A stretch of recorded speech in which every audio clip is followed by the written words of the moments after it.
நீங்கள்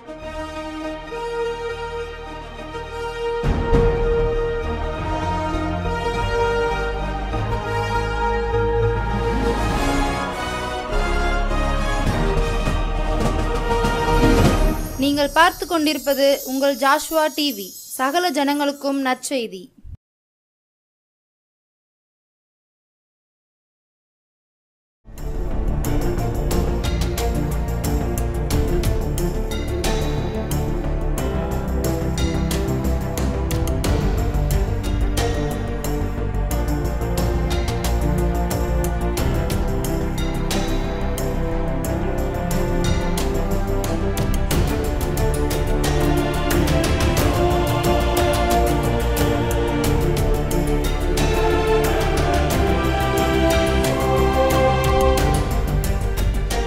ஆண்டவராய் இயேசு கிறிஸ்துவின் நாமத்தினாலே இந்த நாளில் கர்த்தருடைய வார்த்தையை கொடுக்கும்படியா கர்த்தர் அடிமைக்கு வாய்ப்பு கொடுத்ததற்காக என் ராஜாவுக்கு தேவாதி தேவனுக்கு நான் நன்றி செலுத்துகிறேன்.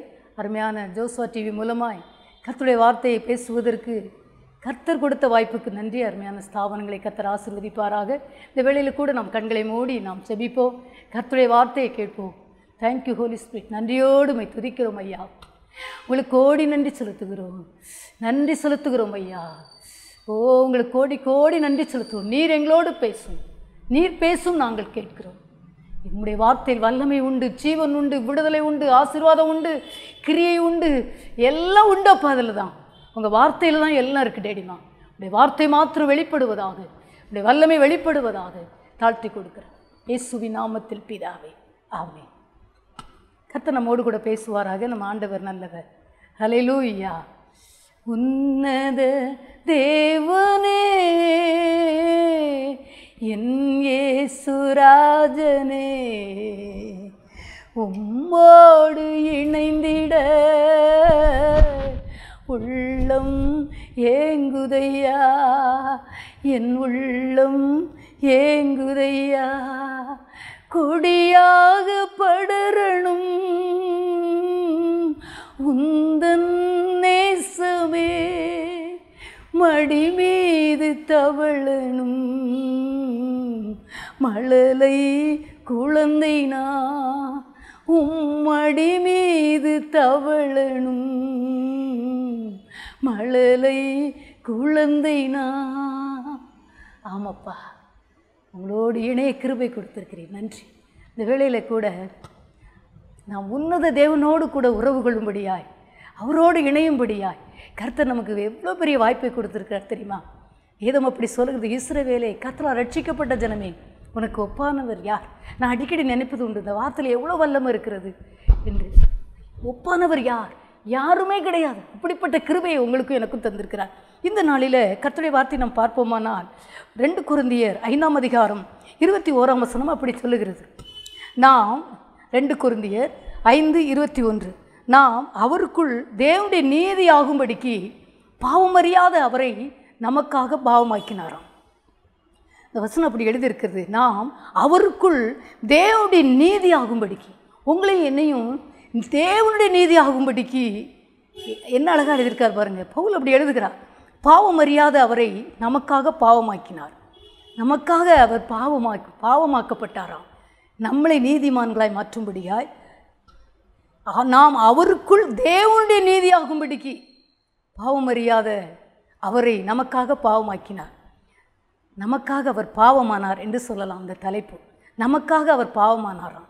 பாவம் அறியாத அவர் மேல் நம்முடைய பாவம் சுமத்தப்பட்டதினால், நம்முடைய பாவம் அவர் மீது விழுந்ததினால் அவர் நமக்காக பாவமாக்கப்பட்டார். 1 தீமோத்தேயு 5ஆம் அதிகாரம் 24ஆம் வசனம் அப்படி எழுதியிருக்கு. எனக்கு அன்பான என் அன்பு பெற்றோரே, நமக்காக பாவமானார். இந்த நாட்களில் இந்த வார்த்தை சொல்கிறது. 1 தீமோத்தேயு 5ஆம் அதிகாரம் 24ஆம் வசனம் சொல்லுகிறது, சிலருடைய பாவங்கள் வெளியரங்கமாயிருந்து நியாய தீர்ப்புக்கு முந்திக்கொள்ளும், சிலருடைய பாவங்கள் அவர்களை பின்தொடரும். இந்த நாளில் ஒருவேளை ஆண்டவர் நம்முடைய பாவங்கள் நம்மளை பின்தொடருமா? சிலர், அந்த வசனம் அப்படி சொல்லுது, சிலருடைய பாவங்கள் அவர்களை பின்தொடரும். ஆதியாகமத்தில் எழுதியிருக்கப்பட்டிருக்கிறது, பாவம் வாசற்படியிலே படுத்திருக்கும் என்று. இந்த நாளில் நம் இதை பார்க்கிற எனக்கு அன்பான என் தேவச்சனமே, நாம் எந்த வகையிலே இருக்கிறோம்? ஒருவேளை நம்முடைய வாழ்க்கையில் அருமையான பெற்றோரே, வாலிபர்களே, சிறுவர்களே, ஊழியர்களே, நம்முடைய பாவம் நமக்கு பின்னாலே வருகிறதா? இன்றைக்கி தேவ சமூகத்தில் நாம் ஆண்டுடைய சமூகத்தில் ஜெபிக்கும்படியாய் கர்த்தர் நம்மை அழைக்கிறார். நம்மை அழைத்தது அவரோடு நீதி. பாருங்கள், அந்த வசனம் அப்படி எழுதியிருக்கிறது. அவரோடு கூட கர்த்தருடைய வார்த்தை, நாம் அவருக்குள் தேவனுடைய நீதியாகும்படிக்கு அவரே போல நம்ம வாழ வேண்டும் என்று தான் நம்மை அழைத்தார். ஆனால் இன்றைக்கு நாம் அநேக தேவ பிள்ளைகள் கூட பாவத்தை குறித்து நமக்கு பயமே இல்லாமல் போயிட்டு அப்படிப்பட்ட ஒரு கடைசி காலத்தில் வந்திருக்கிறோம். ஆண்டவர் இந்த நாளில் நாம் இன்னைக்கு வேதம் சொல்லுது, அவருடைய சமூகத்தில் நாம் வரும்போது மாத்திரமே நம்முடைய பாவங்கள் மன்னிக்கப்படுகிறது. இயேசு கிறிஸ்துவின் ரத்தம் சகல பாவங்களையும் மன்னித்து நம்முடைய அக்கிரமங்களெல்லாம் நீக்கி நம்மை சுத்திகரிக்க வேண்டும் என்று இன்றைக்கு ஆண்டவராய் இயேசு கிறிஸ்துக்கு வந்திருக்கிறார். தேவ பிள்ளைகளே, எனக்கு அன்பான பெற்றோரே, நம் மனசாட்சியில் குத்தப்பட்டு நாம் பாதிக்கப்பட்டு கொண்டு இருக்கிறோமா? இன்றைக்கி ஆண்டவர் சொல்கிறாரு, நீ என்னிடத்தில் ஓடி வா. ஒரு சிலருக்கு பார்த்திங்கன்னா நிறைய சபைகள் இருக்கிறது, நிறைய தேவ பிள்ளைகள் இருக்கிறோம். ஆனால் பாவத்தை விட்டு எப்படி வெளிவர வேண்டும் என்பது கூட அநேகருக்கு இன்னும் தெரியவில்லை. இந்த நாட்களிலே ஆண்டவர் சொல்கிறாரு, நான் உன்னை நீக்க அவருக்குள் நீதியாக்கும்படிக்கு தான் நம்மளை ரட்சித்தாராம். ரட்சிப்பின் அனுபவத்தை பெற்றும் கூட இன்றைக்கி அநேகர் பாவத்தில் விழுந்து உழண்டு கொண்டு இருக்கிறோம். பாவத்தின் சம்பளம் மரணம் என்று வேதம் சொல்கிறது. அந்த சம்பளத்தை நாம் வாங்கிவிடக்கூடாது. இன்றைக்கி தேவ சமூகத்தில் இதை பார்க்கிற எனக்கு அன்பான தேவ பிள்ளையை, எந்த பாவத்துக்கு அடிமையாக இருக்கிறோம்? நாம் ஒருவேளை டிவிக்கு அடிமையாக இருக்கிறோமா? ஒருவேளை கர்த்தருக்கு பிரியமில்லாத பாவ வலையில் விழுந்து கிடக்கிறோமா? பொறாமையில் இருக்கிறோமா? பெருமையில் இருக்கிறோமா? இதெல்லாம் பாவம்தான். இதெல்லாம் பாவம். கொலை அதுதான் பாவம் அல்ல. பெருமையில் இருக்கிறோமா? மற்றவர்களை ஏற்றுக்கொள்ள முடியாத தன்மையில் இருக்கிறோமா? சில ரகசிய பாவங்களை செய்து கொண்டு இருக்கிறோமா? செல்லுக்கு அடிக்டாக இருக்கோமா? நாடகத்துக்கு டிவியில் வருகிற நாடகங்கள், சினிமா, இதுக்கெல்லாம் அடிமையாக இருக்குமா? அநேக கிறிஸ்தவர்கள் இன்றைக்கி அதுக்கு அடிமையாக இருக்கிறோம். கொஞ்சம் இன்றைக்கி தேவசம் எனக்கு ஆண்டவர் அப்படி பேசினார். அநேகர் பாவம் என்று தெரியாமலே அதில் விழுந்து கொண்டு இருக்கிறார்கள். பாவத்தின் சம்பளம் மரணம். நைட்டில் இரவில் படுக்கிறவங்க விடிய காலம் எழுந்திருப்பதில்லை. மரணம் நம்ம பக்கத்திலே இருக்கிறது. ரொம்ப ஜாக்கிரதை எனக்கு அன்பான பெற்றோரே. இந்த நாட்களில் ரீமானா சாந்தர புக்கனா பௌக்கனா சிக்கவா ரீவலா கடபோ, இன்னைக்கு நமக்காக பாவமான அந்த கல்வாரியை நோக்கி நம்ம பார்க்க போகிறோம். ஆமாம், இன்னைக்கு இதை பார்க்கிற தேவ பிள்ளையே, கல்வாரியை நோக்கி பார்க்கும்போது மாத்திரமே நமக்கு பாவத்திலிருந்து விடுதலை, பாவத்திலிருந்து ஜெயம்.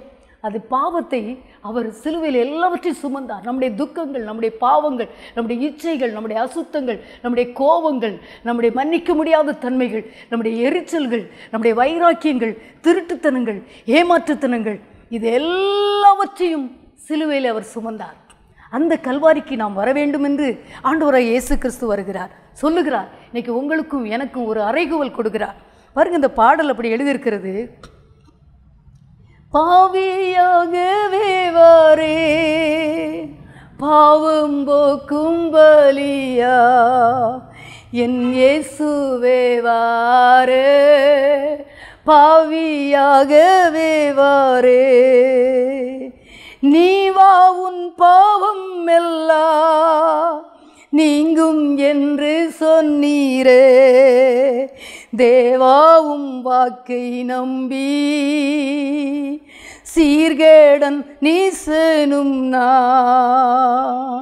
துன்பங்கள் நீக்கி உன்னை தூக்கி அணைப்பேனென்றி இன்ப வாக்கு தத்தத்தை இன்றைக்கே நம்பியேவா, பாவியாகவே வாரே. எனக்கு அன்பான தேவஜனமே, இன்னைக்கு யாரும் பாவி அப்படின்னு சொன்னால் கூட யாருக்குமே ஏற்றுக்கொள்ள முடிய தன்மை இல்லை. நான் பாவமே செய்யலை, நம்ம எல்லாவற்றையும் நான் கரெக்டாக இருக்கேன் அப்படின்னு நம்ம நினைக்கிறோம். இல்லை, நாம் எல்லாருமே பாவம் செய்து தேவ மகிமையற்றவர்களானோம் என்று வேதம் சொல்கிறது. இப்போ கல்வாரிக்கு நம்ம வரப்போகிறோம். நான் பாவியாக வந்திருக்கிறேன் ஐயா, நான் குறைவுள்ளவளாக வந்திருக்கிறேன், நான் குறைவுள்ளவனாக வந்திருக்கிறேன், என்னை மன்னிங்க ஆண்டவரே, என் சுபாவத்தை என்னை மாற்றுங்க, தேவ சாயலாக மாற்றுங்கப்பா, உம்முடைய வார்த்தையின்படி என்னை பரிசுத்தமாக்குங்க ஆண்டவரே. சீஷர்களுக்கு ஆண்டவர் சொன்னார், அப்படி சத்தியத்தினாலே அவர்களை பரிசுத்தமாக்கும் என்று இயேசுப்பா 17ஆம் அதிகாரம், யோவான் 17ஆம் அதிகாரத்தில் இயேசுப்பா அப்படி ஜெபிக்கிறார். சத்தியத்தை அந்த வசனம் பார்த்தீங்கன்னா அவ்வளோ அழகாக எழுதப்பட்டிருக்குது. யோவான் 17ஆம் அதிகாரத்தில் கர்த்தருடைய வார்த்தை அப்படி எழுதியிருக்கு. எனக்கு அன்பான தேவஜனமே, நம்ம சத்தியத்தினாலே நம்மை விடுதலையாக்கும்படியாக இயேசுப்பா சீஷர்களுக்கு அப்படி ஜெபிக்கிறார், நமக்காக அப்படி ஜெபித்து கொண்டு இருக்கிறார். கர்த்தருடைய வார்த்தை அப்படி எழுதியிருக்கிறது. பௌக்கனா ஸ்மைடாதா டோக்கரவா தீமனவா ஓரிபலவா சந்தரபுக்கலவா ரீபனவா 14ஆம் வசனம் அப்படி சொல்லுகிறது, நான் உம்முடைய வார்த்தை அவர்களுக்கு கொடுத்தேன், நான் உலகத்தான் அல்லாது போல அவர்களும் உலகத்தார் அல்ல, ஆதலால் உலகம் அவர்களை பகைத்தது அப்படின்னு எழுதியிருக்கு. 17ஆம் வசனம் சொல்கிறது, உம்முடைய சத்தியத்தினாலே அவர்களை பரிசுத்தமாக்கும், உம்முடைய வசனமே சத்தியம் என்று எழுதியிருக்கிறார். இன்றைக்கி சத்தியத்துக்கு ஓடி வருவோம், கல்வாரிக்கு ஓடி வருவோம். எந்த பாவங்களை மேற்கொண்டு ஒருவேளை உங்களை எழும்ப விடாதபடி, ஜெபிக்க விடாதபடி, சந்தோஷமாய் வாழ விடாதபடி, ரட்சிப்பை காத்துக்கொள்ள விடாதபடி போராடி கொண்டு இருக்கிறதோ, கல்வாரிக்கு ஓடி வாருங்க, கல்வாரிக்கு வாங்க, என்னை பரிசுத்தப்படுத்தும் ஐயா, எனக்கு இந்த பாவத்திலிருந்து இன்னைக்கு விடுதலை தாங்க.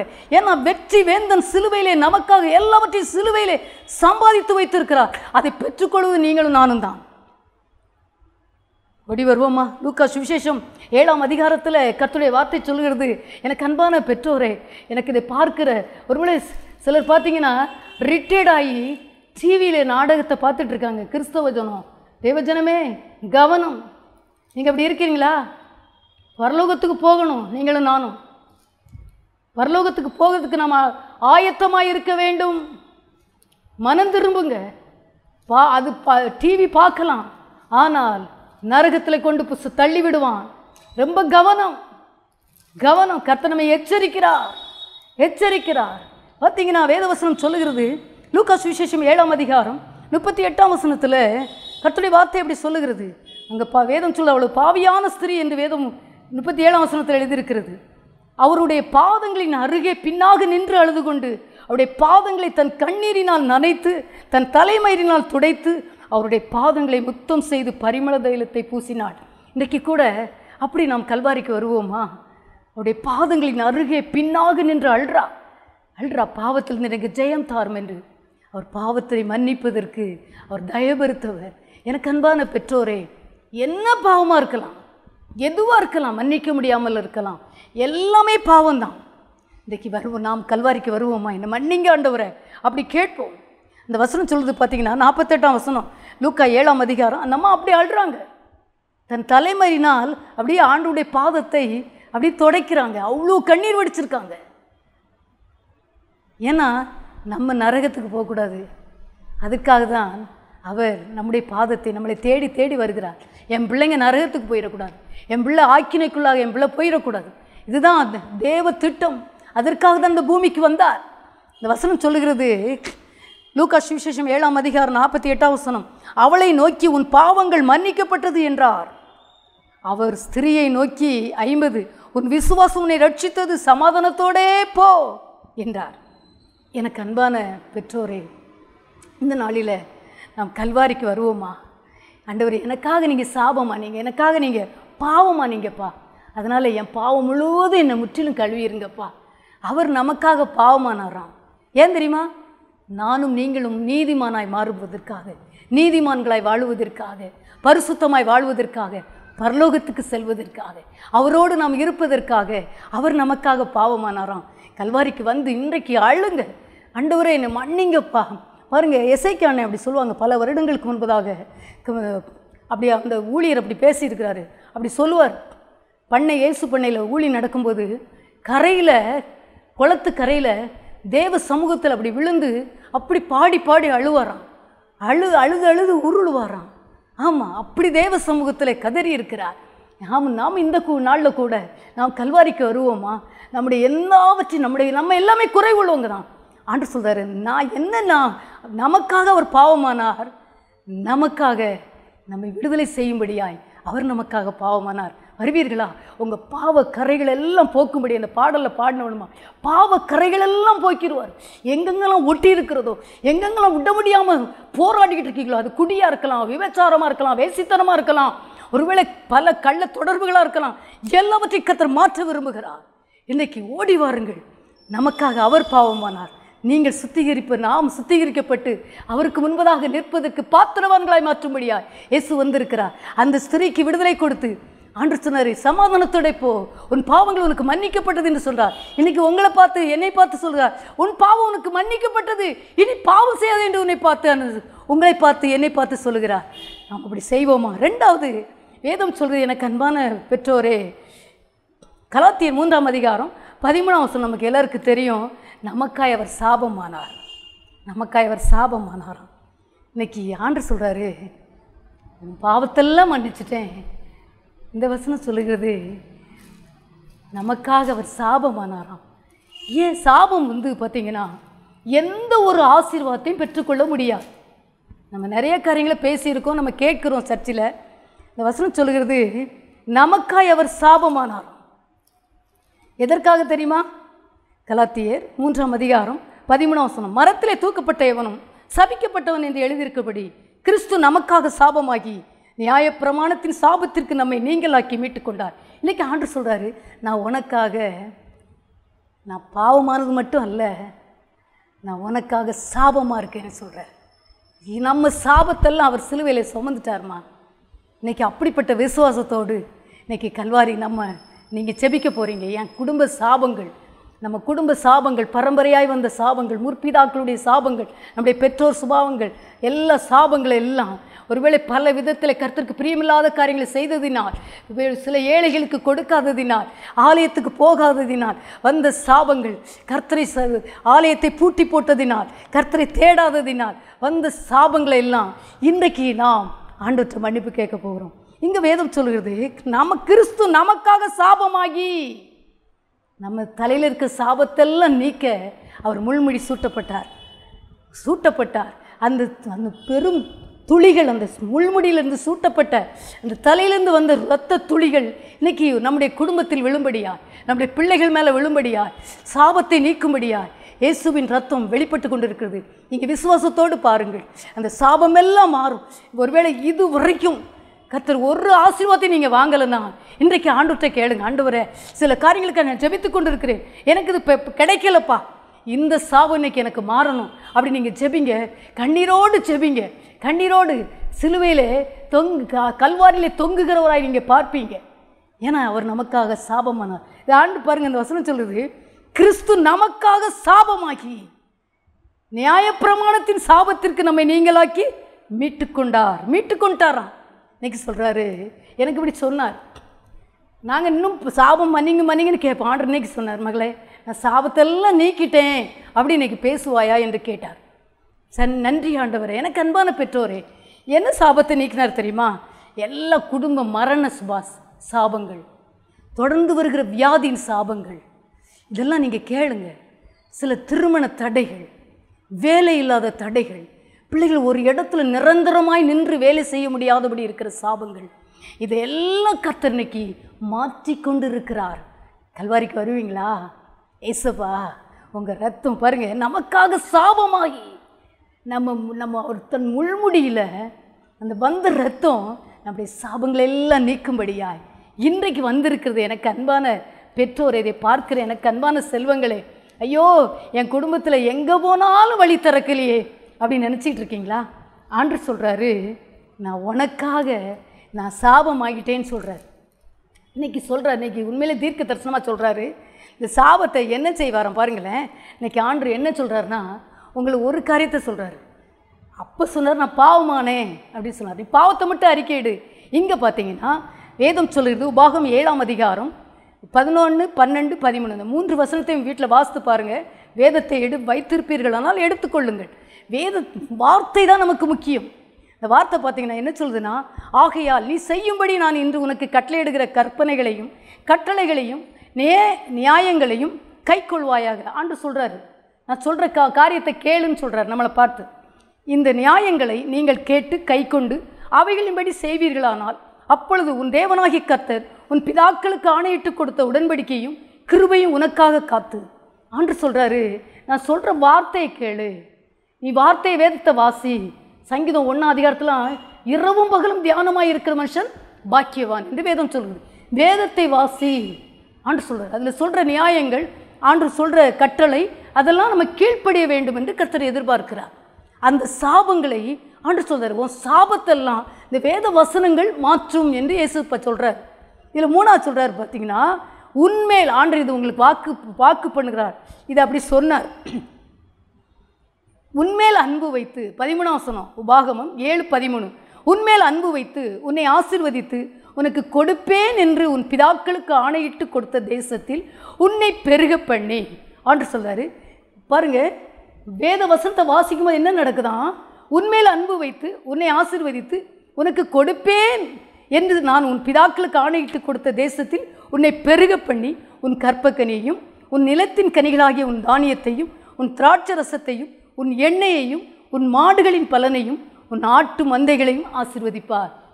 சாபம் நீங்கினோடனே இந்த வார்த்தை கட்டாயம் நிறைவேறும். ஆனால் நாம் வேதத்தை வாசிக்க வேண்டும்.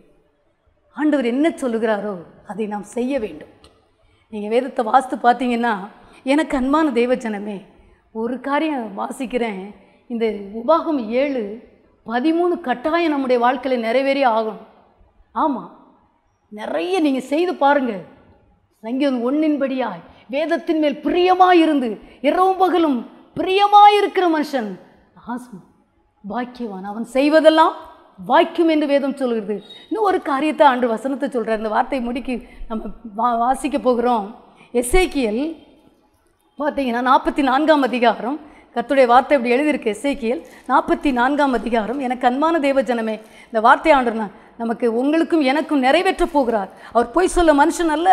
பாருங்க, கர்த்தருடைய வார்த்தை சொல்லுது 44 அதிகாரம் 30 வசனம், சகலவித முதற்கனிகளில் எல்லாம் முந்தின பலனும் நீங்கள் காணிக்கையாய் செலுத்தும் எவ்விதமான பொருட்களும் ஆசாரியனுடையதாய் இருப்பதாக. உங்கள் வீட்டில் ஆசீர்வாதம் தங்கும்படிக்கு நீங்கள் பிசைந்த மாவில் முதற் பாகத்தையும் ஆசாரியனுக்கு கொடுக்க கடவீர்கள். கர்த்தருடைய வார்த்தை சொல்லுது, நான் உன்னை பரிபூர்ணமாக ஆசீர்வதிப்பேன். 7:13 உபாகம் 7:13 உன் சாபமெல்லாம் இன்னைக்கு நீங்குது.